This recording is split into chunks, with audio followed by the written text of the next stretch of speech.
Hola, yo soy Joaquín. Y yo Ariel de Habitánica y estamos acá para ayudarles a cuidar sus plantas. Hoy vamos a hablar sobre el sustrato, que es la tierra que necesitan para sus plantas. Lo que tienen que saber, lo primerísimo, es que la tierra es un organismo vivo. O sea que para que nuestras plantas se pongan súper lindas necesitamos tener una tierra con mucha vida. Ya sea que lo tengas en una maceta, en la huerta, en tu casa o en donde sea. Una cucharada de café tiene 2 millones de seres vivos. Todos esos seres vivos es lo que se llama la microfauna que habita en la tierra. Y estos bichitos con su excremento van dejando nutrientes para nuestras plantas. Bueno, ¿vieron cuando se habla sobre los agroquímicos? Bueno, justamente se hace referencia a esta vida que tiene la tierra, que es lo que el agroquímico termina matando y deja a la tierra tan estéril que después hace que las plantas sean dependientes de fertilizantes químicos para sobrevivir. Y dependiente también de pesticidas para eliminar esos bichos que atacan a las plantas, que si hubiese mucha vida dentro de esa planta, solo se equilibrarían ese tipo de cosas.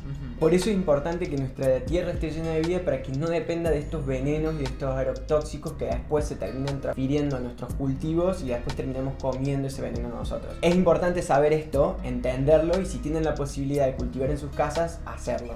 Volviendo a la tierra, acá tenemos dos tierras. Una que ya está curtidísima y otra que está muy bien. ¿Qué vamos a hacer con la tierra? Miren el color, la textura, si tiene piedras, si se desgrana fácil, qué es lo que pasa. Y vayan después a sus macetas a ver cómo está esa tierra. Lo general es que se parezca mucho más a esto que a esto. Entonces la clave con la tierra es darle las condiciones para que nuestro suelo siga vivo y se parezca más a esto. Y cómo vamos a hacer eso es lo que vamos a hablar hoy.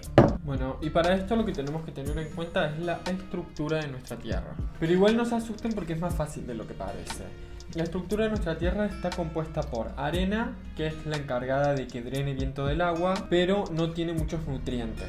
Por arcilla, que por el contrario de la arena, es una superficie muy porosa que retiene muy bien el agua y tiene mayor cantidad de nutrientes. Y por último, el limo, que vendría a estar entre medio de lo que sería la arena y la arcilla. Tiene que haber un equilibrio entre estos componentes para que nuestra microfauna prospere. En las macetas de sus casas lo más común es que por la cantidad de riego y por la ausencia de microorganismos termine muy compactada toda esa tierra. Un ejemplo de esto son los plantines que uno suele comprar, que suele tener una tierra muy arcillosa que una vez que se seca queda como hecho una piedra. Como esto que está acá. Como eso que está ahí. A esta tierra hay que mejorarla. Bueno, entonces, ¿cómo hacemos para mejorarla? Nuestro primer aliado en esto es la materia orgánica.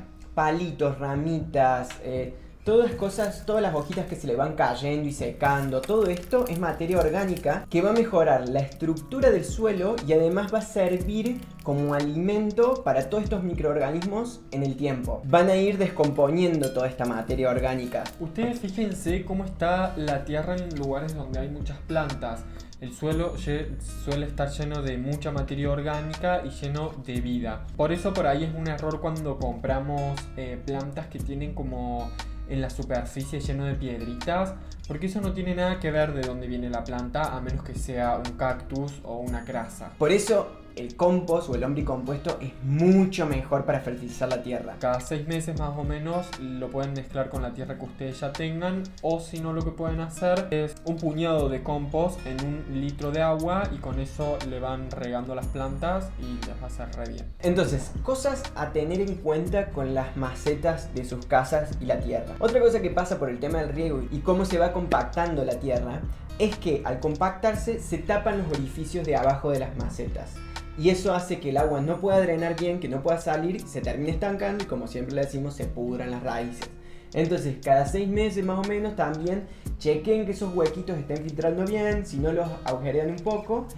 O si no, lo que pueden hacer es sobre la base de las macetas, cuando arman la maceta, es ponerle arena, porque así nos aseguramos que va a estar drenando bastante mejor. También le pueden agregar carbón de madera en pocas cantidades, lo mezclan bien con la tierra y esto lo que va a hacer es, le va a dar potasio a la planta, le va a aportar color para aquellas plantas que tienen flores y también retiene el agua y evita que se hagan hongos. Por el contrario, lo que por ahí pueden pensar, las raíces necesitan oxígeno. ¿Y cómo lo obtienen? Con las lombrices que están comúnmente en la tierra. con los surquitos que van haciendo, van oxigenando la tierra. En las macetas, por el tema de cómo se compacta, deja de haber oxígeno y no hay tampoco lombrices. Entonces cada tanto también está bueno que si ven muy compacta esa tierra, con una maderita vayan clavando y haciéndole huequitos a la tierra para oxigenar un poco esas raíces. La planta se lo va a agradecer. En los viveros también, como para poder airear la tierra o darle humedad o aportarle microorganismos, van a encontrar diferentes cosas. Puede ser perlita, que la perlita ayuda a oxigenar la tierra. Después tenemos lo que es la turba. La turba lo que hace es la encargada de retener humedad, lo que va a hacer que no se vaya tan rápido el agua de nuestras macetas. Además, la turba es ácida y los suelos ácidos son excelentes para lo que son como helechos o las calateas. Y por otro lado está el mantillo, que es lo que vamos a poder comprar para agregarle microorganismos a la tierra. El mantillo suele ser justamente esa capa de hojas y palitos y todo lo que se va cayendo en un bosque, ponele. Toda esa primer capa es el mantillo, que es justamente en donde está la mayor parte de microorganismos. Bueno, eso es todo con el tema de lo de la tierra. Déjennos las consultas sobre sus tierras. Escríbanos si hay alguna otra cosa que creen que debamos contarles sobre la tierra. Nos buscan en Instagram como Habitánica y en YouTube como Habitánica. Abrazos virtuales para todos. Y hasta la próxima. Bye.